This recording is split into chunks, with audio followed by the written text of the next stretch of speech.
राजस्थान में सचिन पायलट की नाराजगी के बाद पैदा हुए बहरान के बाद अभी उसके जो बहरान के बादल हैं वो अभी छटे नहीं हैं।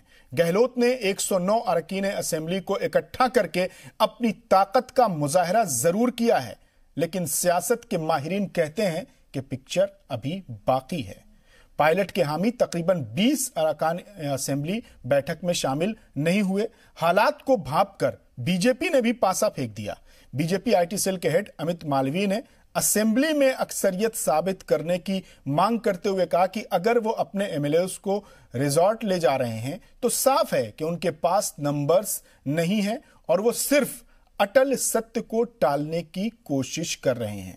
तो ऐसे में कई सवाल उठते हैं। सवाल उठता है कि क्या राजस्थान में भी मध्य प्रदेश वाली स्क्रिप्ट लिखी जा रही है, या गहलोत ने अक्सरियत से ज्यादा एमएलए जुटाकर अपनी ताकत का इजहार कर दिया और वाज़ेह पैगाम दे दिया, या फिर क्या सचिन पायलट के पत्ते खुलने अभी बाकी हैं और क्या बीजेपी वक्त का इंतजार कर रही है या पर्दे के पीछे सारे खेल में वो शामिल है।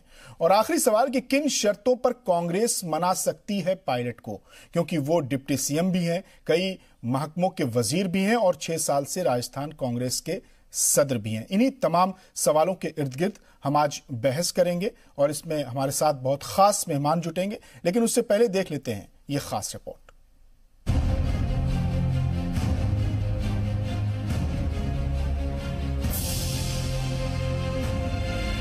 गहलोत के इक्तदार का तख्ता पलटकर खुद को राजस्थान का पायलट बनाने का सचिन का प्लान फ्लॉप हो गया है।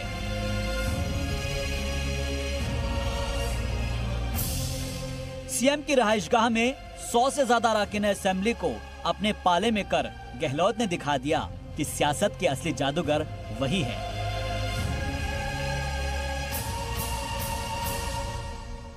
यानी गहलोत वजीर आला बने रहेंगे, उनकी कुर्सी को कोई खतरा नहीं है और तमाम अरकान असेंबली गहलोत को ही अपना लीडर मानते हैं।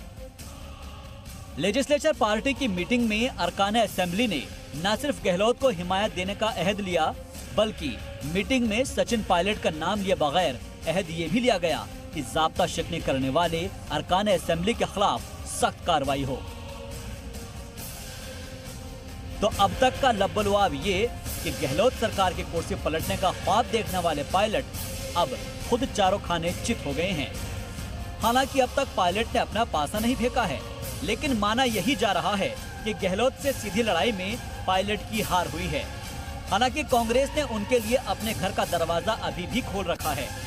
राजधानी जयपुर में कांग्रेस की प्रेस कॉन्फ्रेंस में रणदीप सुरजेवाला ने कहा कि अगर सचिन पायलट नाराज हैं तो पार्टी फोरम पर अपनी बात रखें, उनकी नाराजगी खत्म करने की कोशिश की जाएगी।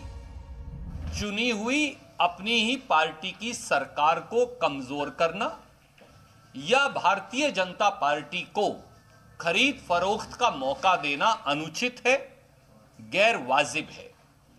और हर साथी कांग्रेस पार्टी में वो कितने भी बड़े पद पर हो, कांग्रेस की सरकार में कितने भी बड़े पद पर हो, वो इस राय मशवरा को दोस्ताना अंदाज में लेकर आत्मसात करेंगे। कांग्रेस की चुनी हुई सरकार राजस्थान की जनता की सेवा के लिए है और अगर कोई मतभेद है तो कांग्रेस पार्टी के, कांग्रेस आला कमान के सब दरवाजे समेत श्री सचिन पायलट के सब विधायक साथियों के लिए सदैव खुले थे, खुले हैं और सदैव खुले रहेंगे। यानी कांग्रेस अभी भी पायलट पर नरम है, तो दूसरी जानिब खुद प्रियंका गांधी वजीर आला गहलोत और सचिन पायलट के बीच जमे बर्फ को पिघलाने की कोशिश में जुटी हैं। प्रियंका गांधी सचिन पायलट और अशोक गहलोत से लगातार बात कर रही हैं, लेकिन पायलट रूठे रहेंगे या मान जाएंगे, ये बड़ा सवाल है। इस बीच बीजेपी आईटी सेल के हेड अमित मालवीय ने ट्वीट कर बड़ा दावा किया है कि गहलोत सरकार के पास अक्सरियत नहीं है और उन्होंने फ्लोर टेस्ट की भी मांग कर दी। फिलहाल कांग्रेस ने अपने अरकान असेंबली की जयपुर के एक होटल में बाड़ेबंदी कर दी है। सीएम गहलोत समेत दिल्ली से आए सभी लीडरान होटल में अपने अरकान असेंबली के साथ हैं, जिसका साफ मतलब है कि रियासत की सियासी लड़ाई का खात्मा अभी नहीं हुआ है। आगे क्या होगा, कौन सी हिकमत अमली के साथ राजस्थान के इक़्तिदार की लड़ाई आगे बढ़ेगी, ये तय होना अभी बाकी है। और आगे की पिक्चर अभी बाकी है। ब्यूरो रिपोर्ट, जी मीडिया। और इस खास मुद्दे पर बात करने के लिए हमारे साथ मौजूद हैं Congress leader Jagdish Sharma, BJP leader Mahesh Verma और साथ ही फोन पर हमारे साथ मौजूद हैं सीनियर जर्नलिस्ट राकेश कपूर जी। हम तमाम मेहमानों का इस्तकबाल करते हैं और पहला सवाल कांग्रेस लीडर जगदीश शर्मा जी से ही। जगदीश जी, आपको क्या लग रहा है कि अब ये जो राजस्थान में जो पॉलिटिकल क्राइसिस पैदा हुआ था वो कंट्रोल हो गया है, मैनेज कर लिया गया है, या सचिन पायलट हाथ नहीं आ रहे हैं? देखिए, अब बात जी, सही बात तो यह है कि राजस्थान में जो संकट पैदा हुआ था उसको मैनेज कर लिया गया है। बड़ा घर है, लड़ाई होते हैं, झगड़े होते हैं, दोनों में बैठ के समझौता चल रही है बातचीत। सचिन जी की बात को भी माना जाएगा और गहलोत जी ने दिखा भी दिया कि उनकी ताकत क्या है। और एक इतिहास रहा है, जो आदमी पार्टी से दूर गया है वो कहीं ना कहीं हताश में चला गया है। मैं समझता हूं ये जो लड़ाई है, लोकतंत्र की हत्या जो लोग करा रहे हैं, उनके बाद देखना पड़ेगा ये जो सह दे रहे हैं, ये जो ईडी और इनकम टैक्स को भेज रहे हैं, एक सवाल मेरा और है, देश पर संकट है। जगदीश जी, बात किससे हो रही है? आप कह रहे हैं मैनेज हो गया, तो बात किससे हो रही है? क्योंकि सचिन पायलट तो कह रहे हैं कि उनसे ना तो प्रियंका गांधी की बात हुई है, ना राहुल गांधी से उनसे कोई राब्ता हुआ है, और वो चैलेंज भी कर रहे हैं कि गहलोत ने तो 109 लोगों को जुटा दिया। तो उन्होंने कहा कि सीएम का जो बैक गार्डन है वो अपनी बहुमत साबित करने की जगह नहीं है, राज्यपाल को दिखाएं, जाकर बहुमत साबित करें। देखिए, कांग्रेस के सभी आला कमान हमारी हाई कमान के आदेश पर इस टाइम जयपुर में है और सभी से बात हो रही है। कोई टीवी में या सामने नहीं बताया जाता कि किससे क्या बात हो रही है, लेकिन ऐसा नहीं है कि बात नहीं हो रही है। और सरकार को कोई खतरा भी नहीं है। तो बता रहे हैं ना, सचिन पायलट तो बता रहे हैं, सचिन पायलट तो बता रहे हैं कि उनकी किसी से बातचीत नहीं हो रही। हाँ, बता रहे हैं ना, वो जरूरी है, सब बात बताएंगे अंदर उनसे क्या बात हुई है, क्या समझौता रहा, क्या हाईकमान, क्या प्रियंका गांधी की बात हुई, वो आपको थोड़ी बताएंगे ना, टीवी पे बताएंगे। लेकिन कहीं ना कहीं तो बात चल रही है और ऐसा नहीं है वो मान जाएंगे, देर नहीं तो रात कल तक मान जाएंगे। और सरकार को कोई खतरा नहीं है। अगर खतरा होगा तो वो भी सचिन पायलट को होगा। जिन लोगों की बात तो मारे हैं, जिन लोगों के बहकाए मारे हैं, जिस तरह से वो बात कर रहे हैं, वो नुकसान सचिन पायलट को होगा। भविष्य में कांग्रेस को कोई नुकसान होने वाला नहीं है। लोकतंत्र में सभी विधायक हमारे अशोक गहलोत जी के साथ हैं और सब जानते हैं अगर हम वहां दूसरी जगह जाएंगे वहां उनका क्या हाल होगा, क्या उनका सिस्टम होगा। तो मैं समझता हूं कि सरकार को कोई खतरा नहीं है और आला कमान से लेकर हमारे सभी नेता एक दूसरे के टच में हैं। सब आपको 1-2 दिन में पता लग जाएगा। ठीक है, हमारे साथ बीजेपी लीडर महेश वर्मा जी भी हैं। सर, आपको क्या लग रहा है, अभी तक जो सरगर्मियां हैं, जो ताजा तरीन जो इत्तलाएं हैं, उसको देखते हुए ये लग रहा है कि अब सब कुछ मैनेज हो गया है, सब कुछ निपट गया है, या अभी पिक्चर बाकी है, अभी बहुत कुछ तब्दीलियां और बहुत कुछ नई बातें सामने आएंगी? जहां संविधान की जो है ना मर्यादा को रोक दिया गया हो, जहां वैधानिक चीजें, संवैधानिक चीजें जो है खत्म हो गई हो, वहां पर अगर ये कहा जाए कि हमने सब चीज मैनेजमेंट कर लिया, सिर्फ ये कह के इतिश्री कर लिया जाए, ये कोई कांग्रेस पार्टी का जो है ये मजमा और तमाशा नहीं है जिसको ये कह दिया जाए कि हमने अपनी मेजोरिटी प्रूफ कर दी, हमारे साथ 107 एमएलए हैं, चीफ मिनिस्टर यहाँ आ गए, कोई रास्ते में है, कोई इधर है, कोई उधर है, हमारे पास अब बहुमत आ गया, हम अब सरकार जो है हमारी सुरक्षित है, मैनेजमेंट हो गया। ये कौन सा तरीका है जिसका पीसीसी प्रेसिडेंट, जिस कांग्रेस पार्टी का पीसीसी प्रेसिडेंट सचिन पायलट जी अभी तक हैं, उनको हटाया नहीं गया है, उसके बाद वो वहां के उप मुख्यमंत्री हैं, वो ये कह रहे हैं कि साहब 30 विधायक मेरे साथ हैं और मैं किसी भी तरह से जो है वो सीधा उन्होंने ये कहा है कि वो अपना बहुमत साबित करे। गहलोत सरकार वहां अल्पमत में आ चुकी है। इस बयान के बाद जो है इस तरह के बात कहना कि मैनेजमेंट हो गया और सरकार बच गई और अब कोई चिंता वाली बात नहीं है। क्या सीएम ऑफिस विधानसभा है, वो सदन है? क्या इस तरह की चीजें इस देश में अब लोकतंत्र ऐसे चलाया जाएगा? ये चीरहरण तो पहले भी करते रहे हैं, कभी सांसद को खरीद रहे हैं, कभी अपनी सरकार को बचाते रहे हैं। इनका तो एक एक्स प्राइम मिनिस्टर एक्यूज तक रहा। वर्मा जी, कैसे बात कर रहे हो? सांसद आप लोग खरीदते हो? जगदीश जी, मैं आप जब बोल रहे थे मैं बिल्कुल ध्यान से सुन रहा था। जी आपके पास आऊंगा, आपसे सवाल करूंगा तो अच्छा बोलिए, मैं आपका जवाब दूंगा। बोलिए मैं जवाब दूंगा। आप बहुत संस्कारी और बहुत वर्मा जी बोलिए, मैं जवाब दूंगा। मैं सिर्फ ये समझना चाह रहा हूं कि जब सचिन पायलट जी ने ये बात कह दिया कि वहां सरकार अल्पमत में आ गई, वहां के उप मुख्यमंत्री हैं और उन्होंने एक बात और दर्शा दी कि भाई हम जो है यहाँ पे डरा धमका के हमसे जो है समर्थन लेने की कोशिश की जा रही है। उनके ऊपर एफआईआर तक दर्ज कर दिया गया, उनको एक नोटिस अपराध दंड प्रक्रिया में थमा दिया गया। अगर वो हाजिर नहीं होते तो उनकी गिरफ्तारी हो सकती है।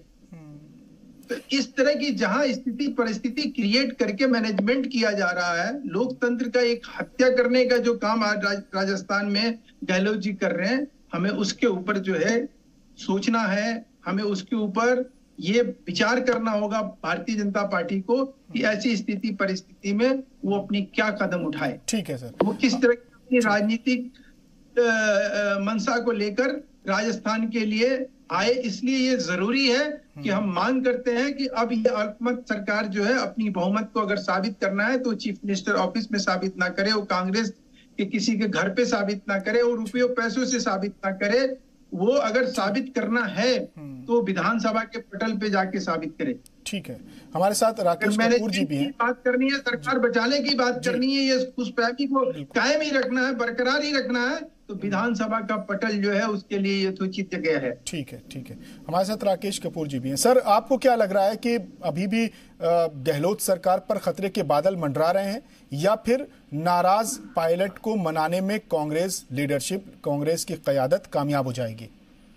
देखिए, बड़ा एक मौजूद सवाल ये है जी कि जिस सचिन पायलट के लीडरशिप में 2018 का विधानसभा चुनाव लड़ा गया, ये तो सर ये तो बुनियादी सवाल है ही है कि जिसने 6 साल से पूरी बात सुन लीजिए, उसके बाद आपका सवाल आप सवाल करिए। सचिन पायलट अभी भी कांग्रेस के प्रेसिडेंट हैं जी, और बतौर कांग्रेस प्रेसिडेंट और डिप्टी चीफ मिनिस्टर भी हैं। अगर उन्हें अपने चीफ मिनिस्टर से कोई शिकायत थी, कोई गिला शिकवा था, तो राजनीतिक मर्यादा और जो सियासी कायदा है वो ये कहता है कि वो पहले अपनी पोस्ट से इस्तीफा देते, उसके बाद बतौर कांग्रेस प्रेसिडेंट चीफ मिनिस्टर को पार्टी के मंच पे तलब करते और उनसे पूछते कि आपके निजाम में, आपकी हुकूमत में जो ये गड़बड़ियां हैं ये ठीक होनी चाहिए। तो बिना वो उंगली कटा करके शहीद बनना चाह रहे हैं सचिन पायलट। ये यहाँ पे जो बेसिक सवाल जो है वो ये पैदा होता है कि ये अंतरकलह, निश्चित रूप से ये कांग्रेस पार्टी की अंतरकलह है, और कांग्रेस पार्टी को इस पर जो है वो साफ सुथरा उतरना होगा कि इस तरीके से कि जो मैंडेट 2018 में दिया गया, उस मैंडेट के साथ जो है वो किसी तरीके की कोई गड़बड़ी ना हो पाए। ये जिम्मेदारी किसकी है? ये जिम्मेदारी चीफ मिनिस्टर की भी है, और ये जिम्मेदारी कांग्रेस प्रेसिडेंट की भी है, क्योंकि कांग्रेस को मैंडेट मिला है, किसी और पार्टी को नहीं मिला है। कोई डिप्टी चीफ मिनिस्टर को मैंडेट नहीं मिला था, चीफ मिनिस्टर को मैंडेट नहीं मिला था, कांग्रेस पार्टी को मैंडेट मिला था। तो कांग्रेस पार्टी के मैंडेट को बरकरार रखना इन दोनों नेताओं की जिम्मेदारी है। अब मुझे लगता है कि सचिन पायलट ने यहाँ राजनीतिक अनुभवहीनता दिखाई। अब आप पूछिए क्या पूछना चाहते हैं। सर, मेरा तो सवाल ये ताज़ा तरीन हालात पर यह था कि अभी उस गहलोत सरकार पर खतरे के बादल मंडरा रहे हैं, या कांग्रेस पायलट को मनाने में कामयाब हो जाएगी। हालांकि आपने अगर 17 विधायक जो सचिन पायलट के साथ जाते हैं तो मौजूदा तौर पे तो ये खतरा टल गया। 107 विधायक हैं अपने अशोक गहलोत के पास, लेकिन ये खतरा बरकरार रहेगा, क्योंकि 107 विधायकों में से निर्दलीय कितने हैं और छोटी छोटी पार्टीज के कितने हैं। अभी एक खबर आ रही है कि कोई बीडीबी पार्टी है, उसने अपना समर्थन वापस ले लिया अशोक गहलोत से। तो ये खतरा तो बदस्तूर जारी रहेगा। और ये काम देखना जो है, क्योंकि ये सचिन पायलट एक जिम्मेदार आदमी है, उनका भी काम बनता है, खाली चीफ मिनिस्टर का काम नहीं है ये। ठीक है सर। ये सचिन पायलट का भी काम बनता है। वो एक गैर जिम्मेदारान तरीके से पेश आ रहे हैं। उन्हें जिम्मेदार पॉलिटिशियन की भूमिका निभानी चाहिए और ये सोचना चाहिए कि उनका जो अपना हित है, जो उनकी निजी महत्वाकांक्षा है, उससे बड़ी है पार्टी का हित। निजी हित से बड़ा पार्टी का हित और पार्टी हित से बड़ा राष्ट्रीय हित। ठीक है। ये और इन सब से ऊपर जो है और इन सब के बीच में हमारी जो है वो लोकतांत्रिक व्यवस्था आती है। सबसे ऊपर राष्ट्रीय हित होता है और इसके बीच में हमारा लोकतंत्र आता है। लोकतंत्र की मर्यादाओं का पालन हो, लोकतंत्र जिस तरीके से जिसकी मर्यादा है, जो नैतिकता है, उसके अनुरूप, उसके अंतर्गत, पार्टी अनुशासन के अंतर्गत अपनी महत्वाकांक्षा को वो पूरा करें। जमहूरियत का लिहाज वो पास रखा जाए। हमारे साथ जगदीश जी लगातार बने हुए हैं। सर, राकेश जी एक सवाल उठा रहे हैं, हालांकि वो कह रहे हैं कि उंगली कटाकर शहीद होना चाहते हैं, जबकि कुर्बानी दी है सचिन पायलट ने। उनकी क़यादत में कांग्रेस ने फतह हासिल की है और गहलोत की क़यादत में पिछले इंतखाबात में शिकस्त खाई थी और 6 साल तक वो कांग्रेस को सर्व करते रहे। हालांकि अपना अपना नजरिया है, लेकिन सर ये बताइए कि वाकई पायलट घुटन महसूस कर रहे थे, उनको हाशिए पर डाल दिया गया था, उनकी सुनी नहीं जा रही थी? देखिए अब्बास जी, राकेश जी ने एक बात और कही जी। उन्होंने कहा कि मैंडेट कांग्रेस को मिला है। कांग्रेस पार्टी से बड़ा कोई नेता नहीं है। कांग्रेस पार्टी थी तो लोगों ने इनको पसंद भी करा, या चले भी जाएंगे तो लोग इनका क्या हाल करेंगे ये भी आप देख लेना। सही बात तो ये है कि मैंडेट के हिसाब से अशोक गहलोत जी और इनको तालमेल से चलना चाहिए था। और पायलट जी को क्या नहीं दिया हुआ बताइए? डिप्टी सीएम था, अध्यक्ष थे और अच्छे महकमे भी दे रखे थे, काम भी ठीक चल रहा था। एक मुख्यमंत्री की बात थी तो हाईकमान ने बैठ के तय करेगा। अनुभवी मुख्यमंत्री चाहिए था, जिसको अनुभव होते पार्टी चलाने का। आज हालात देश के आप जानते कैसे हैं, और अनुभवी मुख्यमंत्री होगा तो स्टेट से चलेगा, लोगों को भला हुआ और लोगों के काम भी हो रहे हैं। तो सर अनुभवी मुख्यमंत्री संभाल नहीं पाया ना कुंबा जमीन। सर एक अनुभवी मुख्यमंत्री नहीं संभाल लिया है, संभाल नहीं पाया कुंबा। इन्होंने तो संभाल लिया। समस्या उन लोगों से है जो संभालने नहीं दे रहे हैं, जो अपने घर तो नहीं देख रहे, दूसरों घरों में पत्थर फेंक रहे हैं। समस्या उन लोगों से है। ईडी का जाना, सीबीआई का जाना, इनकम टैक्स का जाना, इसका मतलब आप क्या समझते हैं? वो भी ऐसे मौके पर डराया जा रहा है, धमकाया जा रहा है, कहीं ना कहीं लोकतंत्र की हत्या करी जा रही है। लेकिन कब तक? ये देश देख रहा है, कौन विधायक खरीदता है, कौन एमपी खरीदता है, देश जानता है। आज देश पर जो संकट है उस पर चर्चा नहीं है, सिर्फ राजस्थान पर नजर है। वहां भी लोकतंत्र की हत्या कर दी है, पर वहां के लोग समझदार हैं, हमारे मुख्यमंत्री समझदार हैं और वो भी समझ जाएंगे। पायलट जी भी दूर नहीं जाएंगे। रात की बात है, कल आपको बहुमत भी साबित कर देंगे और दोनों इकट्ठे भी मिल जाएंगे। समय बदल गया, लोगों ने फूट डाल और शासन करो। कुछ लोग अंग्रेजी की नीति से देश में चल रहे हैं, फूट डाल रहे और शासन कर रहे हैं, लालच दे रहे हैं। 20 आपकी सफों में आपकी सफ इतनी कमजोर है, आपकी पार्टी इतनी कमजोर है कि दूसरा मुखालिफ जो आपका है वो फूट डालो राज करो की पॉलिसी अपनाता है और उसमें कामयाब हो जाता है। देखिए कमजोर की बात नहीं, कांग्रेस पार्टी ना तो कमजोर थी ना रहेगी। समस्या है कि किस तरह के लोग क्या लालच दे रहे हैं और किससे डरा रहे हैं। हर आदमी को अपनी जान प्यारी है, हर आदमी को झूठे केस में जाने से डर लगता है। आपने पूरा इतिहास देखा है कि इन 6 सालों में क्या हुआ है। और मैं समझता हूं कोई विधायक जाने वाला नहीं है, आपको सब वहीं मिलेंगे, गहलोत जी के साथ मिलेंगे। और जब बड़ा घर होता है, जब झगड़े होते हैं तो सुलह भी हो जाती है, उनकी बात भी सुनी जाएगी। पायलट जी की हाईकमान से बात हो रही है, ऐसा नहीं कि बात नहीं हो रही है। आप थोड़ा वेट करिए, समय का इंतजार करिए और सरकार कहनी जाने वाली। कोई मुंगेरी लाल के हसीन सपने पूरे नहीं होंगे, कोई पूरे सपने नहीं होंगे। समय देख लीजिए, लोकतंत्र की हत्या नहीं होगी, हम नहीं होने देंगे। ठीक है। महेश वर्मा जी, जगदीश जी इल्जाम लगा रहे हैं कि आपने ईडी भेजकर, सीबीआई भेजकर, इनकम टैक्स भेज के डिपार्टमेंट के लोगों को भेजकर आपने ये पैगाम दिया कि सचिन पायलट कमजोर पड़ रहे हैं, जाओ संभाल लो। नहीं, ये सब चीजें भेजकर हमने क्या कर दिया? ये कह रहे हैं कि हमारे पास तो 107 विधायक, हमारे विधायक एक सचिन पायलट को छोड़ के हमारे 106 विधायक उपस्थित थे, बाकी सब लोग हैं। सरकार बच गई, कोई अल्पमत में सरकार नहीं है। तो इनका तो ये आरोप जो है, ये पता नहीं किस तरह से, मतलब इस आरोप के पीछे बुनियाद क्या है मुझे समझ में नहीं आया। एक बात, दूसरी बात मुझे ये बताइए कि एक जो है ना, अगर ज्वाइंट सेक्रेटरी रैंक का भी ऑफिसर होता है इस देश में, उसके ऊपर भी अगर उसको भी कोई सम्मान नोटिस या किसी चीज के लिए बुलाया जाता है तो उसका भी एक अप्रूवल कॉम्पिटेंट अथॉरिटी देती है। उस सूबे के उप मुख्यमंत्री को आपने अपराध दंड प्रक्रिया के तहत 160 के तहत 100 के तहत आपने नोटिस सर्व कर दिया, अगर वो उपस्थित नहीं होता है तो उसको गिरफ्तार किया जा सकता है। अब इससे बड़ी प्रताड़ना, इससे बड़ा उत्पीड़न, इससे बड़ा ब्लैकमेल, इससे बड़ा सचिन पायलट जी को मतलब जलील करने का और क्या तरीका हो सकता है कि बिना कोई वैधानिक स्वीकृति का गृह मंत्री जो है सूबे के मुख्यमंत्री स्वयं गहलोत जी हैं, उनके अंडर वो पुलिस काम कर रही है, उसका एक आईओ जो है अपने उप मुख्यमंत्री को एक नोटिस जारी करता है। उससे पहले आप चलिए, उससे पहले आपने खुद ही कहा कि वो उस सूबे के जो है अध्यक्ष थे, उनके क़यादत में वहां चुनाव लड़ा गया। उस समय गहलोत जी सेंटर में थे, सारा चुनाव सारा मेहनत उन्होंने किया। जब मुख्यमंत्री बनने की बात आई तो उनको एक तरफ कर दिया गया।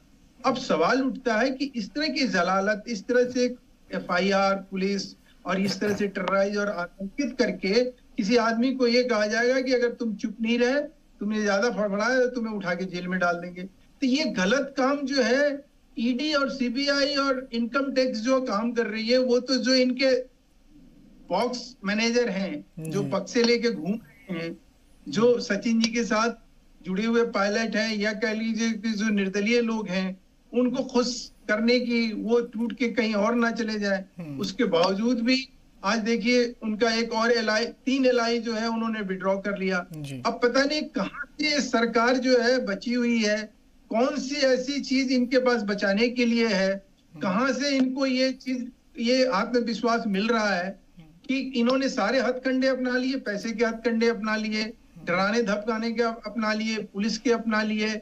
उसके ऊपर क्या है कि आज की डेट में जब कोरोना काल है, वहां लोग मर रहे हैं साहब। जब ये ऐसी स्थिति परिस्थिति बनी पड़ी है, तो उस स्थिति में मुख्यमंत्री जो है अपनी सरकार को बचाने के लिए बचा रहे हैं। जी बिल्कुल, यहाँ वक्त हो गया, एक मुख्तसर से एक ब्रेक का वक्त हो गया है। ब्रेक के बाद जब लौटेंगे हम तो अपनी चर्चा जारी रखेंगे और कई सवाल और भी हैं जो सुलग रहे हैं, तड़प रहे हैं, जिनके जवाब जानना जरूरी है। ब्रेक के बाद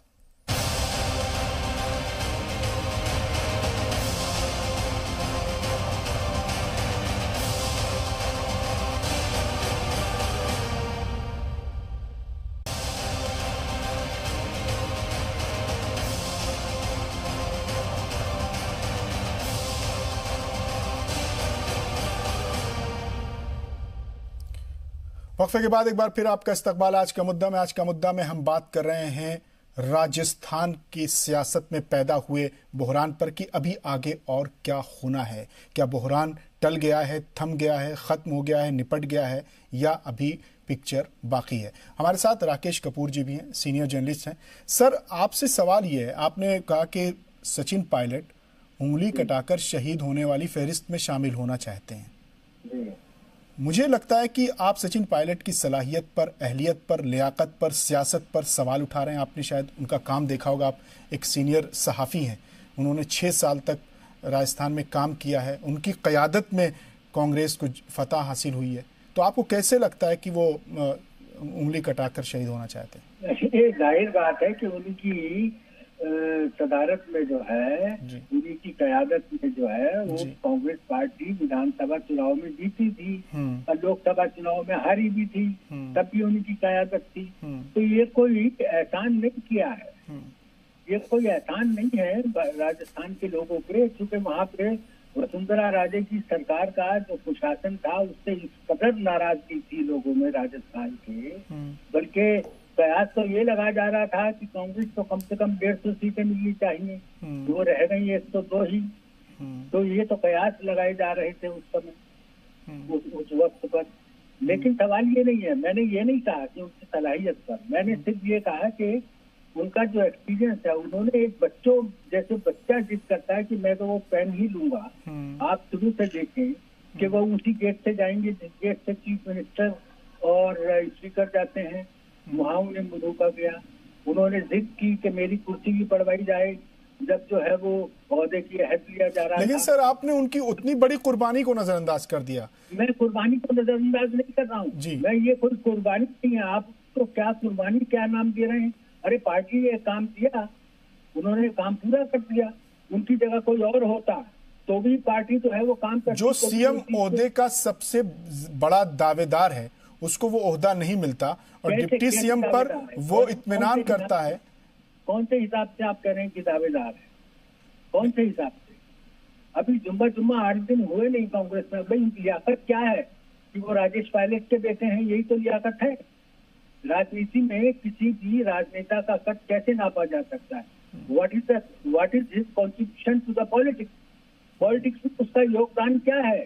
सियासत में तो उसने क्या काम किया है, इससे नापा जाता है, ना कि इससे कि वो कांग्रेस वो प्रेसिडेंट था सूबे का, साहब पार्टी जीत गई, जिससे नहीं नापा जाता है। माफ कीजिए, ठीक है सर। जो है वो सियासत की किताब अगर पढ़ेंगे तो उसमें ये साफ साफ लिखा हुआ है, इन चीजों से नहीं नापा जाता है। ठीक है। सियासत में आपका क्या रोल रहा है, आपने क्या किया है जनता को? ये लोकतंत्र है, ये जमहूरियत है, इसमें आप जनता के लिए क्या करते हैं? आपने जनता के लिए क्या किया है? जनता के लिए क्या कुर्बानी है? आप इसको कुर्बानी कह रहे हैं। ठीक है सर, ठीक है सर। हाँ, उन्होंने 6 साल तक सर्व किया है जी। पार्टी ठीक है, खिदमत की है उन्होंने। हो सकता हो कि वो काम निकल कर सामने ना आए हो। जगदीश जी कांग्रेस लीडर हैं, हमारे साथ हैं। सर, आपने किस सलाहियत पर, किस अहलियत पर सचिन पायलट को राजस्थान कांग्रेस की जिम्मेदारी सौंपी थी? क्या कांग्रेस कुनबा परवरी एक बार फिर जाहिर होता है कि भाई उनकी बस सलाहियत यही है? राकेश कपूर जी कह रहे हैं कि उनकी सलाहियत यही है कि वो राजेश पायलट के बेटे हैं। राजेश पायलट के बेटे हैं, बस इसके अलावा क्या है? तो इस सलाहियत पर आपके यहाँ ओहदे बढ़ते हैं क्या कांग्रेस में? बिल्कुल। अब्बास साहब, आप जो बात कर रहे हैं जी, सचिन पायलट हमारे युवा लीडर थे और राहुल गांधी की सोच थी कि युवा लीडर को आगे बढ़ाया जाए और उन्होंने बढ़ाया। और उसका मतलब ये नहीं उनको अध्यक्ष बना दिया, उनको प्रधानमंत्री भी बनाए, उनको मुख्यमंत्री भी बनाए। पार्टी के कुछ डिसीजन होते हैं, बैठ के चर्चाएं होती हैं, पूरी CWC तय करती है किसको क्या बनाना। हर आदमी की जिम्मेदारी है। आप एक बात कह रहे हैं, बार बार कह रहे हैं कि भाई सचिन पायलट ने बड़ी मेहनत करी। क्या गहलोत साहब के नाम की छवि नहीं थी? गहलोत साहब का नाम भी बहुत बड़ा था, लोग पसंद करते थे कि मुख्यमंत्री हो तो ऐसा हो। यही बात हाईकमान के सामने आई, सभी विधायक से बात करी गई, बारी बारी सबसे पूछा गया। ज्यादा लोगों ने कहा भी तजुर्बेकार जिनकी छवि घर घर में जो जानते हैं उनको मुख्यमंत्री बना जाए, वो है अशोक गहलोत। पार्टी ने डिसीजन अपने आप नहीं लिया, सब विधायक से पूछ के लिया और इतना बड़ा पद सचिन पायलट जी को दिया। अध्यक्ष कोई छोटी चीज होती है, वो युवा अभी बहुत उम्र पड़ी है, आगे भी मुख्यमंत्री बन सकते हैं, पर समय का तगाजा था और विधायकों की राय थी। जितने भी विधायक थे सब कहते थे उस वक्त कि मुख्यमंत्री गहलोत जी को बना देगा। आपको पता होगा कितने दिन इधर उधर चलता रहा, पूरी मीडिया में चला कि मुख्यमंत्री कौन। तो ऐसे नहीं कि जीत के सचिन जी, कांग्रेस जीत के सचिन जी को बना दिए। पार्टी के डिसीजन और निर्णय होते हैं, वो हुए। आपने देखा सारी मीडिया इधर से उधर हो रही थी और कितना डिफिकल्ट निर्णय था। तो उस वक्त विधायकों ने सबने तय करा कि अशोक गहलोत जी मुख्यमंत्री होंगे और वो बनाए गए। हाईकमान ने फैसला लिया, उनको भी समझाया गया कि आप भी डिप्टी सीएम बनिए। ये झगड़ा तो उस वक्त भी था ना जब सरकार चुन के आई थी, और जब सरकार चुन के आती है, ये ना तो सचिन जी का रोल था, ना अकेले क्या नाम है अपने मुख्यमंत्री का रोल था, ये कांग्रेस पार्टी का भी एक नाम था, उसकी भी एक छवि थी। देश में अगर कांग्रेस पार्टी से कोई नेता बड़ा होने की कोशिश करेगा तो इतिहास रहा है, लोग पार्टी छोड़ छोड़ के कहां गए हैं और कहां चले गए हैं। आप सिंधिया जी को देख लिए, पार्टी में कितना सम्मान था, नंबर 2 के नेता थे, आज उनका क्या हाल है कोई पूछ नहीं रहा है। ये बात सब लोग समझते हैं और वो भी कहीं ना कहीं अपने आप को अपमानित कर रहे हैं कि मैंने क्या कर दिया, लेकिन कर दिया तो भुगतेंगे। तो मैं समझता हूं पार्टी से बड़ी कोई चीज नहीं है। और अगर निर्णय लिया तो हाईकमान ने तो सब नेताओं को बुला के बात करी। उस दौर को याद कर लीजिए, तो सचिन जी के साथ नहीं थे लोग, तो इसमें क्या पार्टी जबरदस्ती उनको बना देगी? अध्यक्ष रहा, उनको अभी भी कई ऑफरें दी गई है, भाई आप जो चाहे करिए, पार्टी आपकी है, आपके पिताजी का सम्मान है और उनके पिताजी की वजह से वो है। आज उनके पिताजी राजेश पायलट का नाम नहीं होता तो कौन सचिन पायलट को पूछता? कहीं ना कहीं तो ये आप देखने की बात है कि पार्टी ने निर्णय लिया जब बिल्कुल ठीक ला और चुन के कांग्रेस पार्टी आई थी, कोई नेता नहीं। ठीक है। महेश वर्मा जी, जगदीश जी कह रहे हैं कि अगर राजेश पायलट की शिनाख्त ना होती तो सचिन पायलट को कौन पूछता? यानी कांग्रेस में कुनबा परवरी है, ये खुद कबूल कर रहे हैं। मैं आपसे ये जानना चाह रहा हूं सर कि राजस्थान में जो बीजेपी को विधानसभा में शिकस्त हुई, वो कांग्रेस से शिकस्त हुई या सचिन पायलट से शिकस्त हुई? शिकस्त वो ना सचिन पायलट से हुई ना कांग्रेस से हुई। जनता का जो एक उस समय एक सरकार की एंटी इनकम्बेंसी एक जो फैक्टर था, सरकार के प्रति जो आक्रोश था, वो वोट जो है हमारा किसी तरह से हम उसको अपने फेवर में नहीं कर पाए, हम उनको कन्विंस नहीं कर पाए। जो 5 से 10% वोट होता है जो हमसे जो निकल गया उसी का परिणाम है। हालांकि वहां पे जिस तरह का रिफ्लेक्शन दिया जा रहा था वो तो उसका उल्टा हुआ। हमें तो 30, 35, 40 सीट से ऊपर दिया नहीं जा रहा था, हम कहाँ 77 सीट को छू गए।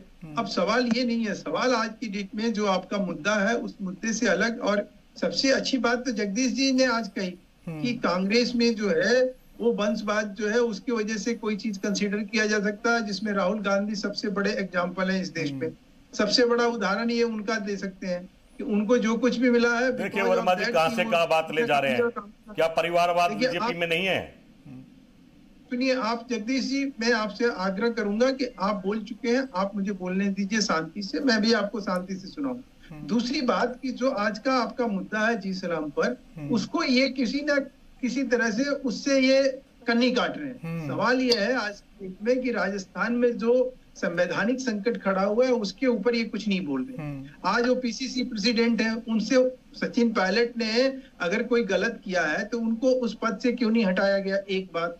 दूसरी बात कि जो चीज कही जा रही है कि भाई हम जो है इतने विधायक का समर्थन हमारे साथ है, अगर आपके साथ वो समर्थन है तो उसको असंबद्ध घोषणे की उसको असंबद्ध घोषित करने का जो है वो ताकत किसके पास है? वहां के प्रदेश अध्यक्ष के पास है। तो आज की डेट में वो सारी स्थिति परिस्थिति जो है सचिन पायलट के हाथ में अभी भी है, जिससे कि ये सरकार मुश्किल में 100% आ चुकी है, अल्पमत में आ चुकी है। ये फिजूल की बात कर रहे हैं, वहां संवैधानिक संकट खड़ा हो चुका है। ये जब तक विधानसभा के पटल पे अपना बहुमत साबित नहीं कर देते तब तक इस सरकार को असंवैधानिक घोषित कर देना चाहिए।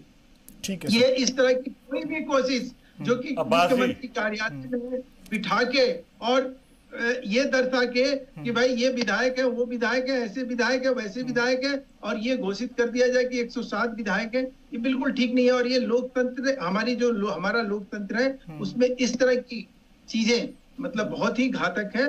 और राजस्थान में जो चीज भी आज के डेट में हो रहा है उसमें मैं एक ही चीज सिर्फ जोड़ना चाहूंगा कि जो इनके जो हथकंडे हैं, इनकी जो बाजीगरी है, जो ये गलत काम वहां कर रहे हैं, उसी का नतीजा है कि आज सचिन जी इनसे अलग हुए हैं।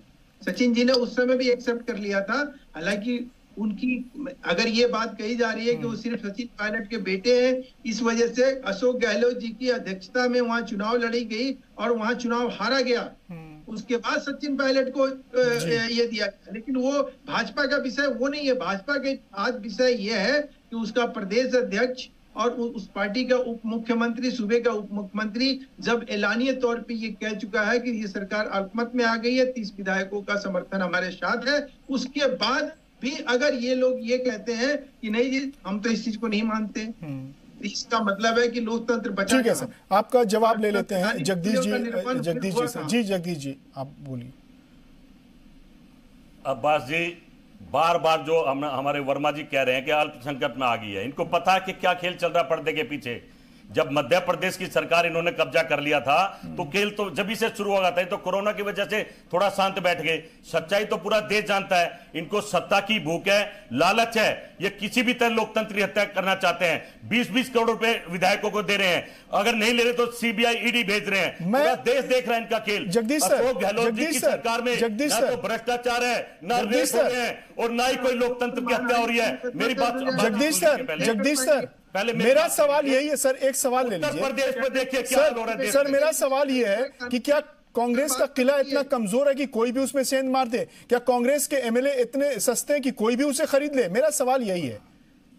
नहीं, ये पूछिए ना कि 20 करोड़ रुपए देने वाले कांग्रेस का किला कमजोर नहीं है, पर करा जा रहा है, डराया जा रहा है, सताया जा रहा है, खरीदा जा रहा है, खरीद फरोख्त हो रही है, लोकतंत्र की हत्या हो रही है। पूरा देश जानता है। मध्य प्रदेश के बाद ये काम शुरू कर दिया है। पर्दे के पीछे जो खेल चल रहा है, क्या जरूरत थी ईडी और इनकम टैक्स भेजने की? हमारे घर परिवार का झगड़ा था, हम बैठ कर कर लेते, पर इनको सत्ता चाहिए, इनको देश चाहिए, इनको देश के लोगों से कोई लेना देना है। कोरोना से लोग मर रहे हैं, चाइना का हाल देख लीजिए, उत्तर प्रदेश का हाल देख लीजिए, दिन दहाड़े पुलिस वाले मर रहे हैं, जवान मर रहे हैं, उनसे इनको कोई लेना देना नहीं है। इनको सत्ता सत्ता सत्ता चाहिए, हर हाल में चाहिए। अरे क्या करोगे सत्ता की? लोकतंत्र की हत्या के पूरा भारत देख रहा है क्या हो रहा है? चुनी हुई सरकार को तोड़ने में लगे, पर्दे के पीछे काम कर रहे हैं, पैसों की ऑफर दे रहे हैं। अब देख लेने, खेल आपके सामने आ रहा है। अब्बास जी जिस तरह का ये हाल कर रहे हैं, भगवान देख रहा है, इनको माफ नहीं करेगा।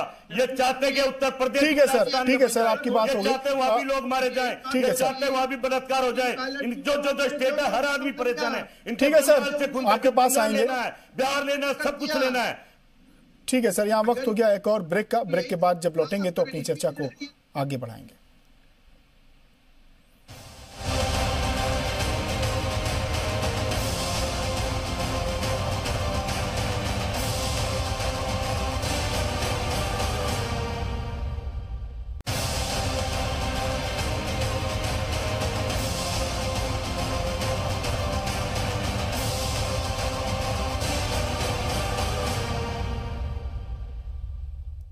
वक्फे के बाद एक बार फिर आपका इस्तकबाल आज का मुद्दा में हम बात कर रहे हैं राजस्थान में जो पैदा हुआ है सियासी बहरान, उसके हवाले से। और हम पूछ रहे हैं सवाल अपने मेहमानों से कि क्या पिक्चर अभी बाकी है या सब कुछ सेटल हो गया है, मैनेज हो गया। हमारे साथ सीनियर जर्नलिस्ट राकेश कपूर जी भी लगातार जुड़े हुए हैं। सर, आपसे मैं ये जानना चाहता हूं कि आज जिस तरह से अशोक गहलोत ने अपनी ताकत का मुजाहरा किया और उन्होंने कहा कि अक्सरियत हमारे साथ है, बीजेपी बहुत सधी हुई है, बहुत खामोश है और बहुत ही नपे तुले बयान बीजेपी की तरफ से आ रहे हैं, तो मैं आपसे ये जानना चाहता हूं एज ए सीनियर जर्नलिस्ट और आप तज्जियाकार भी हैं कि क्या ये तस्वीर उलट भी सकती है, पलट भी सकती है, यानी बहुमत बीजेपी की तरफ आ जाए?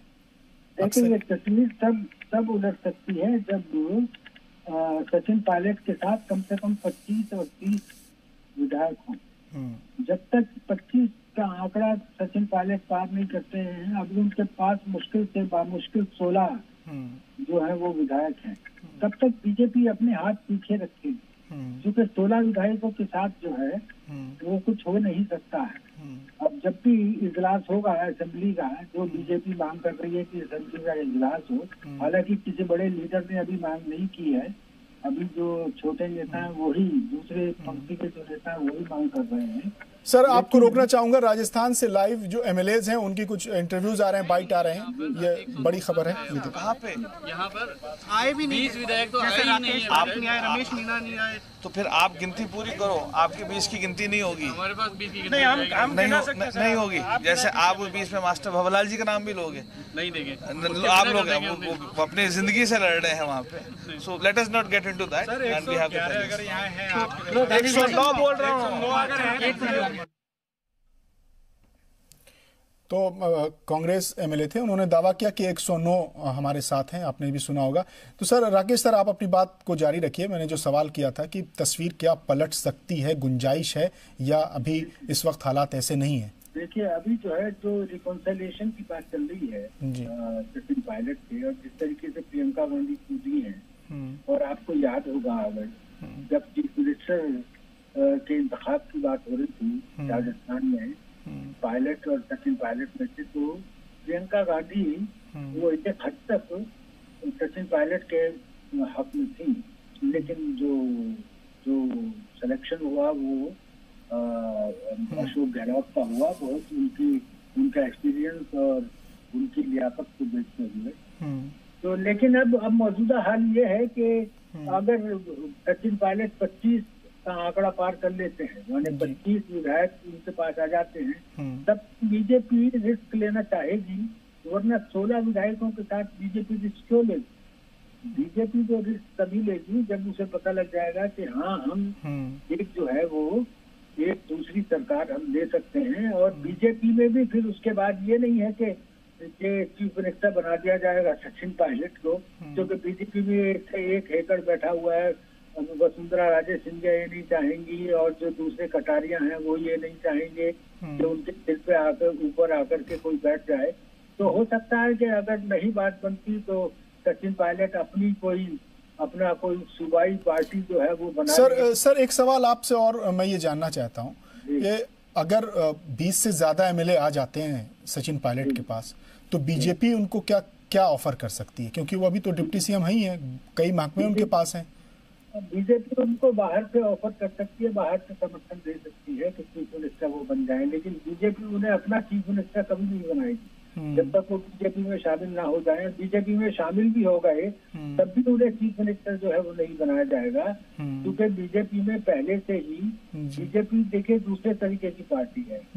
बीजेपी और कांग्रेस में जो है वो बेसिक फर्क है थोड़ा सा। बीजेपी जो है वो ये नहीं चाहेगी कि उनके सिर के ऊपर कोई दूसरा आदमी आकर के बैठ जाए और जो उनके जो पुराने कार्यकर्ता हैं आरएसएस बीजेपी के जो कार्यकर्ता वो उनकी क़यादत को, उनकी सदारत को कभी भी कबूल नहीं करेंगे। बिल्कुल, मैं यही जानना चाह रहा था सर आपसे। जी, हमारे साथ जगदीश जी भी हैं लगातार।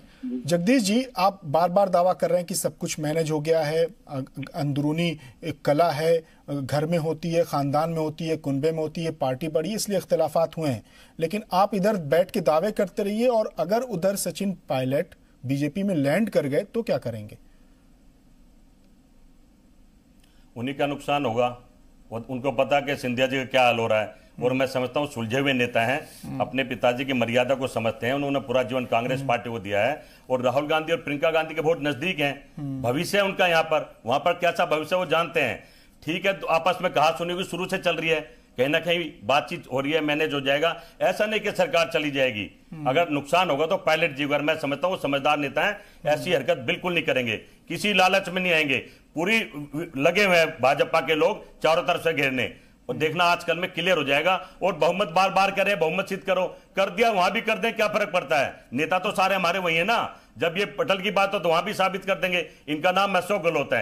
ये हर आदमी को अपने प्यार से, तरीके से, समझदारी से, कोई बदमाशी गुंडे से नहीं चला रहे सरकार, बिल्कुल भाईबंदी से चला रहे हैं। और पायलट जी, झगड़े होते हैं, मैं समझता हूं बड़े घर में, किस घर में झगड़े नहीं होते हैं? कहा सुनी हुई हो जाएगी खत्म।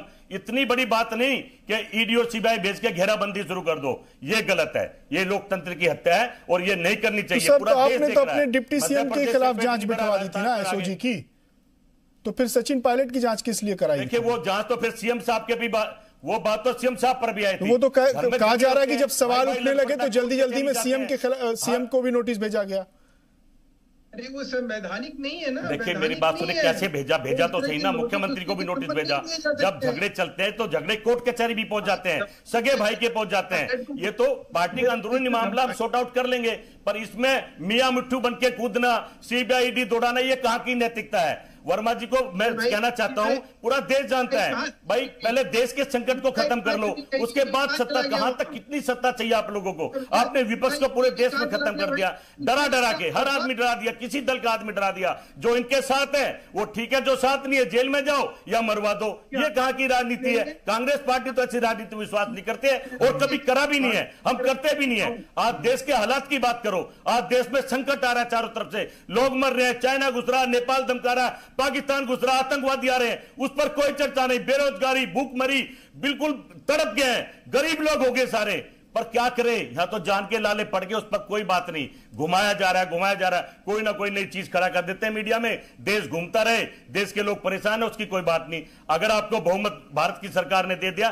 भारत के लोगों ने, तो उनके काम करो, हम भी आपके साथ हैं। पर इस तरह की तोड़फोड़ की राजनीति, खरोच खरोच की राजनीति, 20-20 करोड़ रुपए देके कहां से इतना पैसा ला रहे हो भाई? कहां से ला रहे हो? देश को क्यों लूट रहे हो? इस तरह की हरकत मत करो, देश बर्दाश्त नहीं करेगा। ठीक है सर, अब आपने जो सवाल उठाए ना, वो महेश वर्मा जी से ले लेते हैं। महेश वर्मा जी से पूछ लेते हैं वो सवाल। महेश सर, देखिए जगदीश जी भी सवाल उठा रहे हैं और ये इल्जाम लगते रहे हैं कि कांग्रेस रियासतों वाली सरकार में बीजेपी सरकार को गैर मुस्तहकम, अस्थिर करने की कोशिश करती है, और राजस्थान में भी लोग यही कह रहे हैं। तो मैं आपसे सवाल पूछना चाहता हूं कि राजस्थान में जो बहरान पैदा हुआ है, क्या इसमें पर्दे के पीछे छुप छुप कर बीजेपी भी खेल खेल रही है, या बीजेपी मौके का इंतजार कर रही है, या फिर इस तपती हुई आग में हाथ सेक रही है? मैं अब्बास साहब आपसे ये पूछना चाह रहा हूँ कि सचिन पायलट जी को दावेदारी मुख्यमंत्री की ठोकने की बात जो है, क्या बीजेपी ने उनसे कही? क्या बीजेपी ने गहलोत जी को कहा कि आप ये अपने उप मुख्यमंत्री को जो है? नहीं, आरोप सर ये लग रहे हैं ना, इल्जाम ये लग रहे हैं कि पर्दे के पीछे बीजेपी है, सचिन पायलट के पीछे बीजेपी है, आरोप लग रहे हैं ये। जी, मैं कह रहा हूँ कि सचिन पायलट जी के पीछे अगर बीजेपी है तो क्यों है? कारण क्या है? इस चीज को जो है कांग्रेस जो है स्पष्ट करे ना। ये कह रहे हैं ना कि ईडी, सीबीआई, पैसे 25 करोड़ 50 करोड़, ये सारी बातें कह रहे हैं, लेकिन एक बीच बात ऐसी कोई तार्किक तो कहे, लॉजिकल तो कहे कि बीजेपी का हाथ जो है सचिन जी के साथ है। ऐसा तो कुछ है नहीं। सचिन पायलट जी पहले दिन से अपनी दावेदारी के ठोक रहे हैं, कह रहे हैं कि भाई मैंने जिताया है तो मुख्यमंत्री मैं बनूंगा। उसके बाद लगातार उनका इग्नोरेंस जो है, वो इग्नोरेंस का जब सब्र फट गया, उनका वो बांध टूट गया, तो उसके बाद जो है उन्होंने जब अपने लोगों से बातचीत शुरू करी, उस बातचीत को टेप किया गया, उनके टेलीफोन टेप हुए, टेप होने के बाद जब इसका खुलासा हुआ तो वो फटने के बाद वो अपने लोगों को निकाल के साथ जो है हटने के लिए तैयार हुए। उस दौरान उनको जो है उनसे बातचीत करने के बजाय कि उन मेल मिलाप किया जाता, बजाय कि बैठा के कोई बातचीत होती, उनको जो है उनके ऊपर जो है एक साजिशन जो है, होम मिनिस्टर होने के नाते मुख्यमंत्री ने उनको जो है एक गिरफ्तारी का सम्मन वारंट जारी करा दिया। उनको ही नहीं, उनके अलावा और भी उनके जो खासम खास थे उन सबको। अब आज के डेट में जब वो प्रदेश अध्यक्ष रहते हुए, मेरा सवाल जो है अभी भी अनुत्तर है, अभी भी उसका कोई जवाब ना आपसे मिला, ना आपके पैनलिस्ट में राकेश कपूर जी से मिला, ना जगदीश शर्मा जी से मिला कि क्या वहां संवैधानिक संकट पैदा हुआ या नहीं हुआ, जब उस सूबे में वहां की रूलिंग पार्टी का जो प्रदेश अध्यक्ष है, वहां का उप मुख्यमंत्री है, उसने सरेआम ये ऐलान कर दिया कि साहब मैं इस सरकार के साथ अपना कोई अब संबंध नहीं रखूंगा, मेरे 30 विधायक मेरे साथ हैं और ये सरकार अल्पमत में आ गई। इस बयान के बाद क्या राजस्थान में संवैधानिक संकट पैदा हुआ या नहीं हुआ? उस संवैधानिक संकट को खत्म कैसे करने का क्या तरीका है? वो क्या यही तरीका है कि मुख्यमंत्री अपने ऑफिस में बुलाए और बिना किसी कोई विधायक को? आपको सुन के हैरानी होगी कि अभी जैसे आप ही चैनल पे मैं सुन रहा था कि कोई सज्जन, कोई एक आदमी कह रहा है कि अरे भाई वो तो बीमार है, उनका नाम कैसे, भंवरलाल जी का नाम कैसे लिख रहे हो? कोई आदमी रास्ते में है, उसका नाम लिख लिया इन लोगों ने।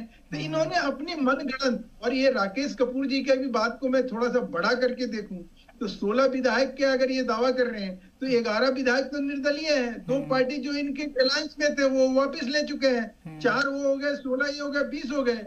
आज की डेट में 11 निर्दलीय विधायक के ऊपर ये सरकार का ये दावा है कि भाई हम जो है सरकार के साथ मजबूती से अभी भी हम सरकार चलाने की स्थिति में है, हमारे पास बहुमत है। तो तुम उसको साबित कर दो ना।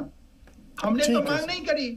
हमने प्रदेश का अध्यक्ष, कांग्रेस प्रदेश अध्यक्ष का ये कहना है कि राजस्थान में कांग्रेस की सरकार अल्पमत में आ गई, तो प्रदेश अध्यक्ष का ये कहना है कि अब इनके पास बहुमत नहीं है। तो उसको बीजेपी तो नहीं की है, ना बीजेपी ने ये डिमांड करी है, ये तो सचिन पायलट जी का कहना है। तो अगर वो ये बात बोले हैं और उसका तरीका, तौर तरीका ये चुना गया है कि भाई वो अपने कार्यालय में बुलाओ, जैसे कि कांग्रेस का अपना एक चाल चलन है, चरित्र है कि भाई हमने जो कह दिया इस देश में वही कानून है, उसी को ये ठीक है सर, ठीक है सर, ठीक है, आपकी बात कंप्लीट हुई। हालांकि मैं बता दूं कि राकेश जी ने हर सवाल में ये अपना तज्जिया पेश किया है कि अभी वहां पर बदलाव हो सकता है, पिक्चर बाकी है, तस्वीर पलट सकती है। राकेश कपूर ने एक सीनियर सहाफी होते हुए अपना नजरिया रखा है, उन्होंने साफ किया।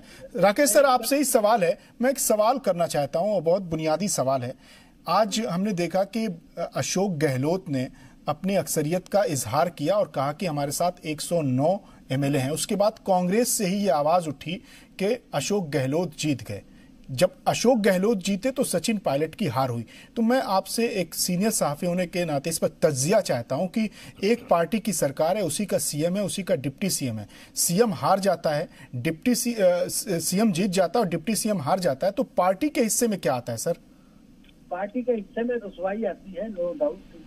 पार्टी का हिस्से में और कुछ नहीं आता ये। लेकिन जो एक सवाल हुआ संवैधानिक संकट, संवैधानिक संकट तब खड़ा होगा, ये सवाल जायज उठा रहे हैं महेश वर्मा, लेकिन संवैधानिक संकट तब खड़ा होगा जब सचिन पायलट अपने डिप्टी चीफ मिनिस्टर के ओहदे से इस्तीफा दे दें और कहें कि सरकार अब अल्पमत में आ गई है।